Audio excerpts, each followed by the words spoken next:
Hello नमस्कार, welcome to inculcate learning. RRB teaching exam की professional ability जो कि 50 नंबर की है उसकी तैयारी हम कर रहे हैं, वो भी पीजीटी और टीजीटी लेवल के एग्जाम के लिए। ठीक है जी। 12th क्लास है ये हमारी। जिन्होंने पहली बार ये क्लास देख रहे हैं, जो इंसान या जो बच्चा। अच्छा, एक और चीज, ये क्लासेस लाइव नहीं है, ये प्रीमियर होती हैं। ठीक है। लाइव नहीं है, दैट मीन्स कि मैं आपकी क्लासेस, आप मतलब ड्यूरिंग द क्लास आप जो कमेंट करते हैं चैट बॉक्स में, मैं उसका आंसर नहीं कर सकती क्योंकि मैं लाइव नहीं हूँ उस टाइम पे। तो ये लाइव और प्रीमियर के बीच का डिफरेंस आप समझिए, आपको ऐसा ना लगे कि मैं जो है आपके क्वेश्चंस का रिप्लाई नहीं करती हूँ। ओके। आप क्वेश्चंस कमेंट सेक्शन में किया कीजिए, ताकि बाद में अगर मैं देखूं और कोई और बच्चा भी देखे तो आपको उसका आंसर कर दे। ठीक है। 12th क्लास है ये। एजुकेशन एंड इंटीग्रेशन की हमें बात करनी है। Role of teacher and educational institution, ये चीज हमारे सिलेबस में मेंशन है। Okay. This is presented by me Raveena. Videos informative लगे तो इनकलकेट लर्निंग को लाइक शेयर सब्सक्राइब जो है आप कर सकते हैं। कुछ एक स्टूडेंट्स बार बार ये भी कमेंट कर रहे हैं कि हिंदी में जो है आप पीपीटी हिंदी में भी अवेलेबल हो। वो फिलहाल के लिए मेरे लिए पॉसिबल नहीं है जी, चूंकि मैंने आप लोगों को कमिटमेंट दे दी है। दैट्स वाई मैं ट्राई कर रही हूँ कि मैं कैसे भी करके आप लोगों का सिलेबस करवा दूं, प्लस क्वेश्चंस आप लोगों के करवा दूं। ओके। इंग्लिश में ही पॉसिबल हो पाएगा, चूंकि मैं समझाती हिंदी में हूँ, तो आपको समझ आ जाना चाहिए। तो जो हिंदी वाले बच्चे हैं उनको समझ तो आना चाहिए, बिकॉज ऐसे कोई हार्ड एंड फास्ट वर्ड्स भी यूज नहीं हो रहे हैं, बहुत बेसिक सी इंग्लिश की बात हो रही है, वो भी लिखा हुआ है। बाकी मैं आपको समझा तो हिंदी में ही देती हूँ। ठीक है। हिंदी के लिए पॉसिबल नहीं हो पाएगा फिलहाल के लिए। 12th क्लास शुरू करते हैं। बहुत मतलब कंप्लीटली कॉन्सेप्चुअल टॉपिक है ये हमारा, इंटीग्रेशन से रिलेटेड। जैसे हमने एजुकेशन और डेमोक्रेसी की बात की, एजुकेशन और कल्चर की बात की, एजुकेशन और वैल्यूज की बात की, वैसे ही एजुकेशन और इंटीग्रेशन की बात करनी है। ओके। इंटीग्रेशन का मतलब क्या होता है, अगर हम बिल्कुल बेसिक डिक्शनरी मीनिंग देखें, इंटीग्रेशन मतलब एक प्रोसेस जिसमें हम कंबाइन कर रहे हैं अलग अलग चीजों को या अलग अलग लोगों को एक जगह पे एक साथ में एज अ होल। ओके। तो वो इंटीग्रेशन हो गया। मेजरली जो यहाँ पे आपके जो सिलेबस है उसके अकॉर्डिंग जो समझ आता है वो ये है कि ये नेशनल इंटीग्रेशन की बात कर रहे हैं ब्रॉड लेवल पे। क्योंकि ऐसा तो नहीं हो सकता कि इंटीग्रेशन वर्ड दे के वो हमसे एक्सपेक्ट करें कि हम यहाँ पे इंटीग्रेटेड एजुकेशन या इंक्लूसिव एजुकेशन पूछना चाह रहे हो, ऐसा नहीं है। ये नेशनल इंटीग्रेशन की बात कर रही है। ओके। तो नेशनल इंटीग्रेशन क्या होगा? नेशनल इंटीग्रेशन भी वही, एक टुगेदरनेस, एक एकता की फीलिंग, वननेस की फीलिंग जो सिटीजन्स के बीच में हो, चाहे वो किसी भी धर्म के, कास्ट के, क्रीड, किसी भी चीज के हो, कोई भी भाषा बोलते हो, कोई भी कल्चर के हो, कहीं भी किसी भी रीजन के हो। ओके।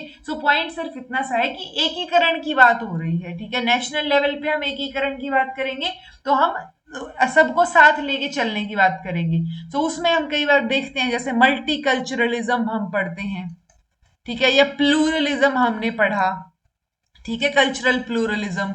उसके अलावा भी अगर आप देखेंगे मल्टीलिंगुअलिज्म हम पढ़ते हैं, तो वो सारी चीजें एक ही तरफ इशारा करती हैं कि सबको साथ मिलके आगे बढ़ना है। ओके। बट बहुत सारे ऑब्स्टेकल्स, बहुत सारे चैलेंजेस जो है वो नेशनल इंटीग्रेशन में हमें देखने को मिलते हैं। मेन मेन कौन से हैं? जैसे कास्टिज्म, कि अलग अलग कास्ट के लोग हैं तो वो उनको इंटीग्रेट करना एक बड़ा चैलेंज हो जाता है, क्योंकि वो एक तरीके से अपनी कम्युनिटी बन जाती है उनकी, और वो अपने ही कम्युनिटी में भाईचारा निभा रहे होते हैं। कास्ट, इंटर कास्ट जो चीजें हैं वो कई बार साथ नहीं देते हैं लोग एक दूसरे का, बिकॉज आपकी कास्ट अलग है, भले ही आप सही हो। ओके। आप वो समाज में देखते हैं तो कास्टिज्म की वजह से, कम्युनलिज्म की वजह से, ऐसे ही रीजनलिज्म।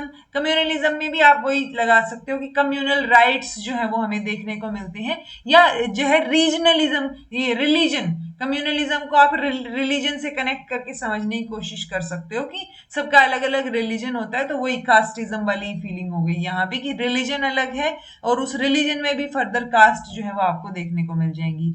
ऐसे ही जगह का भी होता है, जो मैंने आपको बताया था कि 100 कोस पे बदले पानी और वाणी, तो वो रीजनलिज्म हो गया कि अलग अलग रीजन के लोग, की हरियाणा वाले जो हैं वो हो सकता है महाराष्ट्र वालों से बहुत अलग महसूस करते हो, और उन मतलब एक वो हो जाएगी, अगर वो महाराष्ट्र में गए गए और वो 2-4 लोग वहां पे हरियाणा के मिल गए, तो वो एक एक तरफ जो है वो आपको देखने को मिले। ये जो है ये रीजनलिज्म मेजरली आपको जब कभी फॉरेन कंट्री जाओ तो वहां जरूर देखने को मिलेगा कि अच्छा इंडिया से आए हो तो वो इंडिया से आप कहीं से भी हो डजेंट मैटर, फिर आप इंडिया के ही हो तो वो एक वो होता है ना कि आप कुछ ना कुछ कॉमन ढूंढते हो, क्योंकि ग्रुप या कम्युनिटी तभी बनती है जब कुछ ना कुछ कॉमन होता है आप में। ओके, तो वो बाहर जाके वो देश कॉमन हो गया, अगर देश के अंदर हो तो फिर रीजन, रिलीजन, कास्ट, ये चीजें कॉमन कम्युनैलिटी की तरफ लेके जाती हैं। ठीक है, डाइवर्स लैंग्वेजेस, अलग अलग लैंग्वेजेस हैं, वो एक तरीके से चैलेंज का ही काम करता है कि आप जो है कैसे अलग अलग भाषा बोलने वाले लोगों को साथ लेके आओगे। ओके, सोशल लेवल पे भी बहुत सारे डिफरेंस हो सकते हैं, इकोनॉमिक लेवल पे डिफरेंस हो सकते हैं, वो भी एक चैलेंज का काम होगा। लीडरशिप की कमी भी एक रीजन हो सकता है कि जो आपका लीडर है या जो जो जिसको जिसकी तरफ आप देखते हो, ठीक है, whosoever you look up to, so वो सिचुएशन में क्या हो जाएगा जी, अगर वो लीडर स्ट्रॉन्ग नहीं है या वो लीडर जो है वो भी स्टीरियोटिपिकल थिंकिंग रखता है, सो वहां गड़बड़ हो जाएगी कि अगर लीडर ही हिंदुइज्म में मानेगा सिर्फ, तो फिर मुस्लिम्स या बाकी जो कम्युनिटीज हैं वो क्या करेंगे ऐसी सिचुएशन। ओके, तो वो लीडर की सोच भी तो जो है वो इंटीग्रेशन वाली होनी चाहिए। जैसे अभी हम पढ़ेंगे कि इंटीग्रेशन में 1961 में नेशनल इंटीग्रेशन काउंसिल जो है वो एस्टेब्लिश की थी, किसने, जवाहरलाल नेहरू ने। तो वो उस टाइम पे हमारे लीडर थे और उन्होंने इस चीज को देखा कि कम्युनलिज्म या रीजनलिज्म ये चीजें नहीं होनी चाहिए, कास्टिज्म, तो ये चीजें जो है वो एक तरीके से नेशनल इंटीग्रेशन में या वैल्यू इंकलकेशन में एक रोड़ा बन सकती हैं। तो बनती भी हैं बहुत बार, और राइट्स देखने को मिलते हैं हमें, दंगे देखने को मिलते हैं। सो वो लीडरशिप जो है वो स्ट्रांग होनी जरूरी है। तो एक लैक ऑफ लीडरशिप भी एक चैलेंज और ऑब्स्टेकल की तरह हो गया। और प्लस अनसुटेबल एजुकेशन, जब आप एजुकेशन में इंटीग्रेशन, वैल्यू इंकलकेशन ये चीजें इंक्लूड नहीं करोगे तो वो कंपैरेटिवली तो अनसुटेबल होगी उस टाइम के लिए। ओके, सो ओवरऑल अगर हम देखें कि करें क्या, नेशनल इंटीग्रेशन कैसे अचीव किया जा सकता है, क्या प्रमोट करके, म्यूचुअल रिस्पेक्ट, अंडरस्टैंडिंग, एक्सेप्टेंस एक दूसरे की, चाहे आप किसी भी कास्ट, रिलीजन, किसी भी जगह से हो, ठीक है, डिस्क्रिमिनेशन को एंड करके, जो इल विलमेंट बेस्ड जो हमारी एथनिसिटी है, रिलीजन है या रिलीजन है कि आप जो है दूसरे के, वो डिस्क्रिमिनेशन वाली सिचुएशन ही आ गई यहाँ पे कि आप दूसरे के बारे में सही सोच ही नहीं रहे हो। By developing a sense of belonging in every citizen, तो आप एक ही देश से बिलोंग करते हो, जैसे वो चक दे इंडिया में पूछते हैं ना कौन कहाँ से हो, तो वो बोलते हैं हरियाणा से, वो पंजाब से, चंडीगढ़, इस तरीके से। तो वो आपको वो क्या सिखाना चाह रहा था कि नहीं, यू ऑल आर इंडियंस, अभी तुम इंडिया टीम के लिए खेलने वाले हो, ठीक है। सो वो सिचुएशन क्या है, वैसे ही सेंस ऑफ बिलोंगिंगनेस हमें हर एक सिटीजन में डेवलप करनी है। बाय एनकरेजिंग एक्टिव पार्टिसिपेशन, तो कंट्री के डेवलपमेंट में कैसे एक्टिवली पार्टिसिपेट किया जाना चाहिए वो चीज हमें सिखानी पड़ेगी। सो ओवरऑल ये सारा काम कौन करेगा, ये एजुकेशन करेगी जी। एजुकेशन बहुत क्रूशियल रोल जो है वो प्ले करेगी किसको प्रमोट करने में, नेशनल इंटीग्रेशन को। कैसे, एक सेंस ऑफ शेयर्ड आइडेंटिटी वो जो है बच्चों में डालेगी, सिखाएगी उनको, mutual respect, social cohesion among diverse population, या फिर ये जो है टीचिंग वैल्यूज हम उनमें ऐड करेंगे, जैसे टॉलरेंस, अंडरस्टैंडिंग, जो जो चीजें हमने अभी तक पढ़ी है ना कल्चर से रिलेटेड, वैल्यूज से रिलेटेड, वो सारी अच्छी अच्छी बातें हम एजुकेशन के थ्रू बच्चों में इनकलकेट करेंगे। बच्चे सोसाइटी का ही पार्ट है, बड़े होके वो सोसाइटी में ही रहेंगे, अभी भी रहते हैं, मतलब बड़े होके तो वही सोसाइटी बनाएंगे, समाज उन्हीं से बनेगा। तो जब उनकी सोच ठीक होगी तो समाज ऑटोमेटिकली ठीक हो जाएगा। ओके, सो हमें इंक्लूसिव लर्निंग एनवायरमेंट जो है वो क्रिएट करना है, और वो क्रिएट कौन करेगा, वो इंस्टीट्यूशंस करेंगे, ठीक है।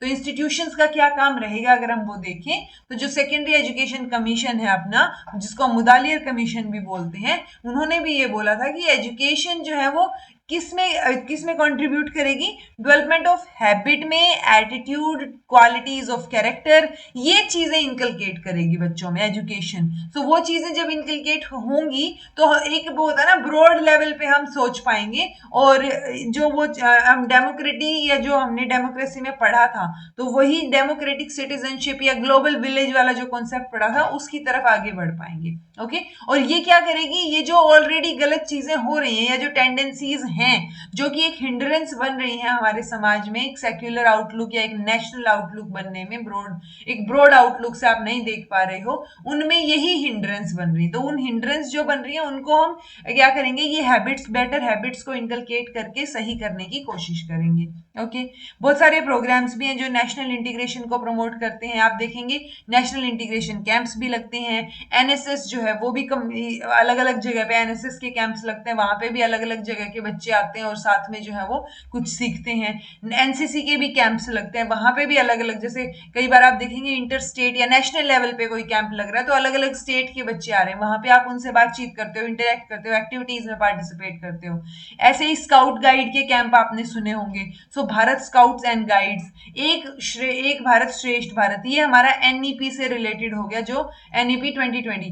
सो एनईपी 2020 की वीडियोस जो इंपॉर्टेंट है या जहां से आप क्वेश्चन प्रैक्टिस के थ्रू सीख सकते हो, वो चीज मैं आपकी जो है यहाँ इसमें ऐड कर दूंगी प्लेलिस्ट में, उसको जरूर देख लीजिएगा, क्योंकि एनईपी 2020 एक्सप्लिसिटली आपके सिलेबस में यहाँ तो मेंशन नहीं है, बट स्टिल वहां से क्वेश्चन आ सकता है। ओके, अब इंस्टीट्यूशन का क्या रोल रहेगा। इंस्टीट्यूशन जो है इंटीग्रेशन के लिए बच्चों को इंडिया की हिस्ट्री के बारे में बता सकते हैं कि कितना बढ़िया इतिहास रहा है हमारा, ठीक है, कैसे कैसे हमने आजादी की लड़ाई लड़ी, क्या क्या चीजें हुई, उससे पहले क्या क्या हुआ, वो सब चीजें, ठीक है। नेशनल लैंग्वेज के लिए एनकरेज कर सकते हैं, ऑल्दो आपको ये बात पता होनी चाहिए कि कोई भी राष्ट्रीय भाषा हमारी नहीं है, राष्ट्रभाषा नहीं है, कोई नेशनल लैंग्वेज हमारी नहीं है, हिंदी हमारी राजभाषा है। ओके, ऑफिशियल लैंग्वेज है, राजभाषा, राजभाषा, ये बात आपको याद रखनी है। कई बार पूछ ली जाती है कि नेशनल लैंग्वेज कौन सी है, तो अपनी कोई नेशनल लैंग्वेज है ही नहीं। आप नेशनल कॉन्शियसनेस को प्रमोट कर सकते हैं, स्टूडेंट इंटरेक्शन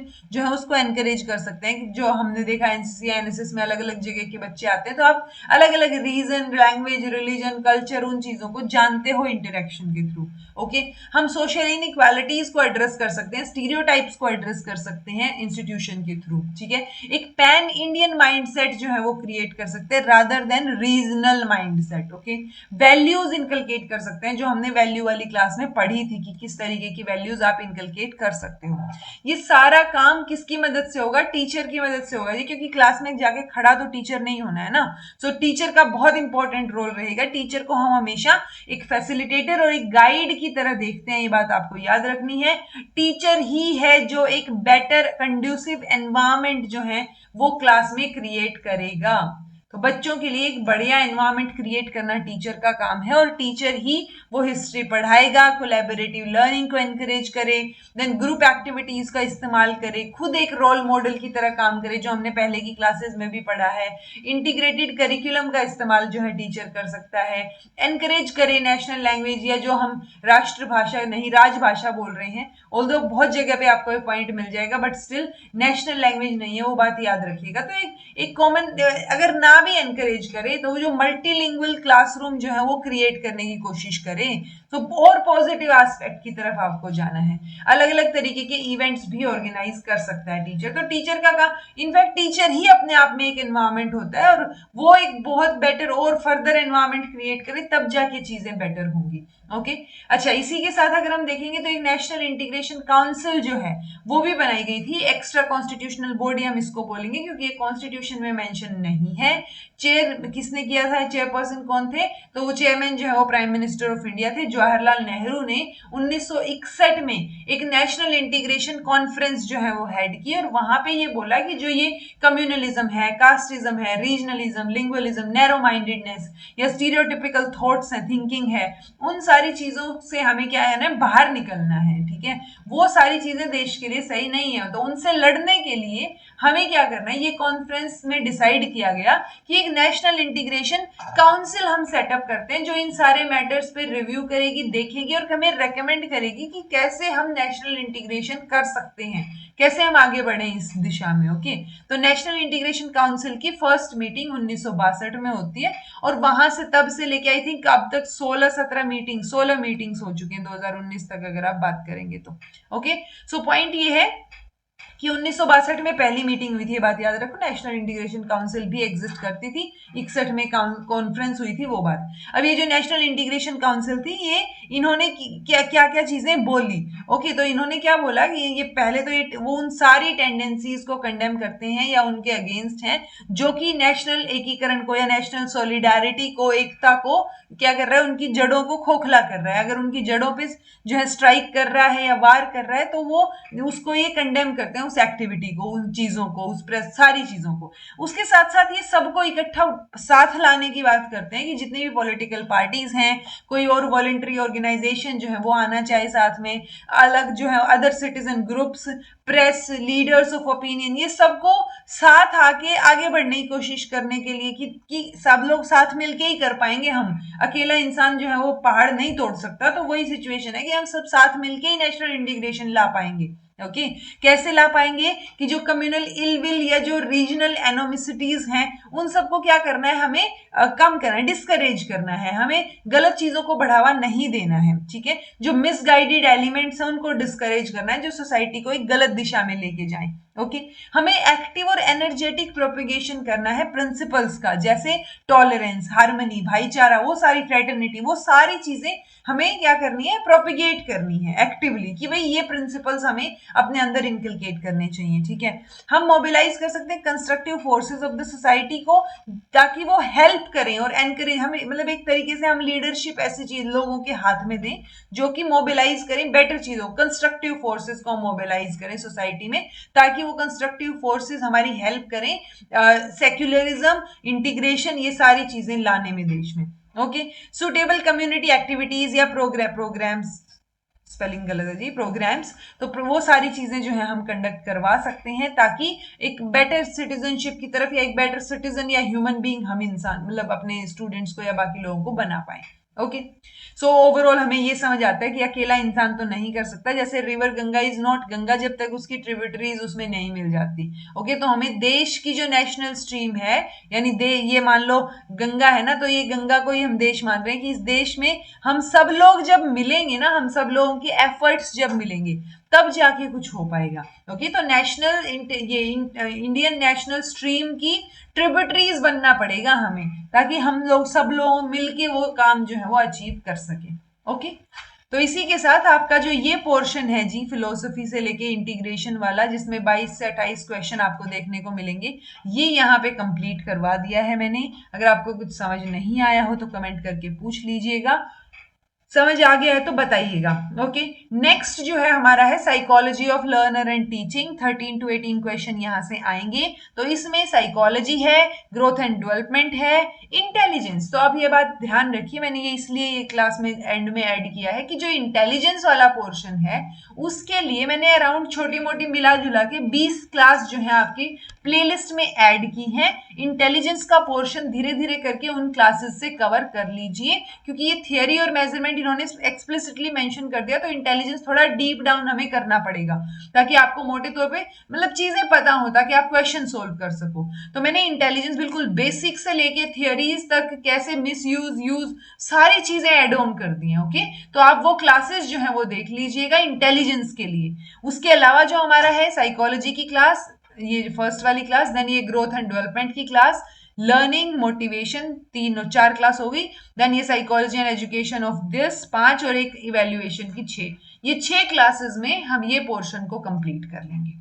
ठीक है जी, उसके बाद फिर हमारा करिकुलम और इंस्ट्रक्शन वाला टॉपिक आ जाएगा, वो जो कि छोटा ही है, बहुत ज्यादा बड़ा है नहीं, कर लेंगे इसको भी 3 क्लासेस में कवर। ओके, तो आपकी 8-9 क्लासेस और होनी है, उसके अलावा फिर क्वेश्चन की क्लासेस डलेंगी आपकी, और वो क्वेश्चन भी मैं कोशिश करूंगी कि मैं धीरे धीरे उनको रिकॉर्ड करके कंप्लीट एक ही क्लास में आपके सारे क्वेश्चंस हो जाएं, ताकि आपको इधर उधर भटकना ना पड़े। कई बार मैं क्वेश्चंस कराती हूँ, बच्चों को 100 क्वेश्चन वाली क्लास दिख जाती है, वो मिल गई, उनको लगता है इतना ही है, बाकी क्लासेस पे वो पहुंच ही नहीं पाते। तो इसलिए सारे के सारे क्वेश्चन मैं कोशिश करूंगी, जितने भी क्वेश्चन बन पाएंगे वो सारे क्वेश्चन प्रैक्टिस जो है वो आपकी लास्ट क्लासेस में हो जाएगी, 2-3 क्लासेस में। ठीक है जी, सो आप ये इंटेलिजेंस वाली क्लासेस जो है वो देख लीजिएगा, नोट्स बना लीजिएगा, समझ लीजिएगा। And this was all about today. Thank you so much for watching. Be happy, keep smiling, subscribe to Inculcate Learning because it is absolutely free. Be consistent in your efforts because consistency is the only key to success. See you in next class. Till then, take care.